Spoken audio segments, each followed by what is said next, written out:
Hello guys, welcome back to my channel. मेरा नाम है चर्चित गोयल और आज हम बात करने वाले हैं ऐसी दो मूवमेंट्स के बारे में जिनके बारे में जो लोग लिफ्टिंग करते हैं, जो जिम जाते हैं, उनको बहुत ज़्यादा कन्फ्यूजन रहती है। उनको ये नहीं पता होता कि ये एक्सरसाइज होती क्या है, ये कब परफॉर्म करनी होती है, कैसे परफॉर्म करनी होती है और क्या इनसे परफॉर्म करने से मसल ग्रोथ होती है नहीं। तो इन सब के बारे में आज हम इस वीडियो में बात करने वाले हैं, तो एंड तक जरूर बने रहेगा। तो चलिए जल्दी से वीडियो को शुरू करते हैं। तो आज हम बात करने वाले हैं दो मूवमेंट जो कि हैं कंपाउंड मूवमेंट और आइसोलेशन मूवमेंट। तो सबसे पहला सवाल ये आता है कि ये दोनों मूवमेंट होती क्या है। तो जैसे नाम से पता चलता है कि कंपाउंड मूवमेंट वो मूवमेंट जिनमें बहुत सारी मल्टीपल मसल्स इन्वॉल्व होती हैं। जैसे हम बेंच प्रेस कर रहे हैं तो हमारा टारगेट मसल क्या होता है, चेस्ट। बट जब हम बेंच प्रेस करते हैं तो हमारे चेस्ट के साथ साथ शोल्डर, लैट्स और साथ साथ और सारे भी मसल्स होते हैं, उनका इन्वॉल्वमेंट बढ़ जाता है। और जैसे और कोई एग्जांपल लेके देखते हैं, जैसे डेडलिफ्ट करते हैं हम। तो डेडलिफ्ट करते हुए हमारा टारगेट मसल क्या होता है, हमारा टारगेट मसल होता है बैक। बट जब हम डेडलिफ्ट करते हैं तो हमारे शोल्डर, हैमस्ट्रिंग्स, बाइसेप, ट्राइसेप, इन सब पे भी लोड आता है, तो इनका भी इन्वॉल्वमेंट बढ़ जाता है। तो ऐसी एक्सरसाइजेज जिनमें और सारी मसल्स ग्रुप का भी इन्वॉल्वमेंट बढ़ जाता है, उन्हें कंपाउंड एक्सरसाइज कहते हैं। तो इनकी मूवमेंट से हमारी ओवरऑल बॉडी की स्ट्रेंथ बढ़ती है। और रही बात आइसोलेशन मूवमेंट की, तो उसका भी नाम सब चलता है। आइसोलेशन मूवमेंट वो मूवमेंट होती है जिसको परफॉर्म करने से हमारी सिंगल मसल आइसोलेट होती है। अगर हम उसे प्रॉपर फॉर्म से करें तो हमारी और कोई मसल टारगेट नहीं होगी। जैसे बाइसेप कर्ल करते हैं तो हमारा क्या बाइसेप टारगेट होता है, ट्राइसेप एक्सटेंशन करते हैं तो हमारा ट्राइसेप टारगेट होता है। आप ट्राइसेप एक्सटेंशन करोगे, ये तो नहीं होता ना कि आपकी चेस्ट पे लोड आ रहे हैं, आपकी बैक पे लोड आ रहा है। अगर आप प्रॉपर फॉर्म से करोगे, अगर आप ऐसे वैसे कहीं भी देख के कर लोगे तो आपके तो अलग अलग जगह पे लोड आएगा ही।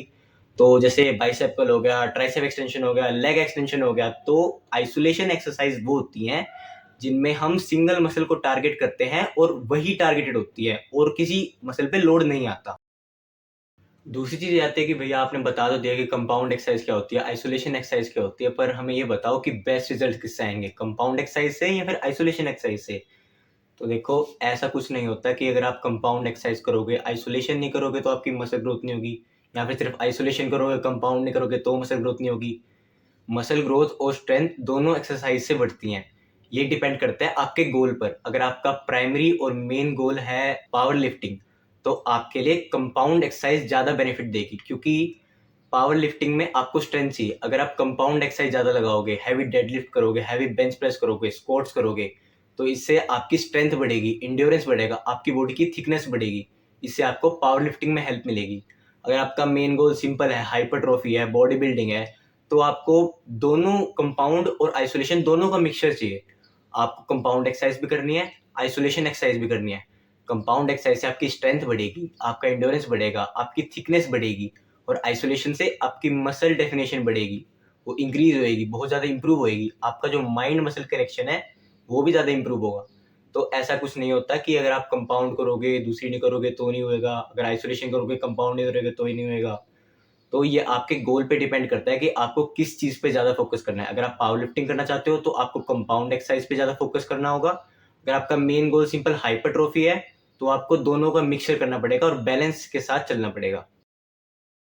तीसरी चीज़ ये आती है कि भैया अगर हमें हाइपरट्रॉफी करनी है तो हमें तो कंपाउंड और आइसोलेशन मूवमेंट्स दोनों का मिक्सचर चाहिए। तो हम उसे करें कैसे, पहले कंपाउंड लगाएं, पहले आइसोलेशन मूवमेंट लगाएं, क्या करें या बीच में कैसे करें।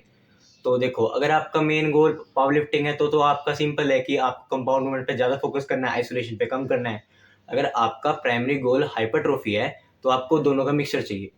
तो कंपाउंड मूवमेंट्स क्या होते हैं, आपके बहुत सारे मल्टीपल मसल्स का इन्वॉल्वमेंट होता है उसमें। तो इसलिए आप हैवी लिफ्ट कर पाते हो। अब हैवी लिफ्ट करने के लिए चाहिए आपको फ्रेश मसल्स। अब फ्रेश मसल्स कब होती है, जब आप वर्कआउट स्टार्ट करते हो। तो इसलिए ये रिकमेंड किया जाता है कि जब आप कंपाउंड मूवमेंट्स परफॉर्म करते हो तो उसे वर्कआउट के स्टार्टिंग में करो, जिससे आप हैवी लिफ्ट कर पाओगे।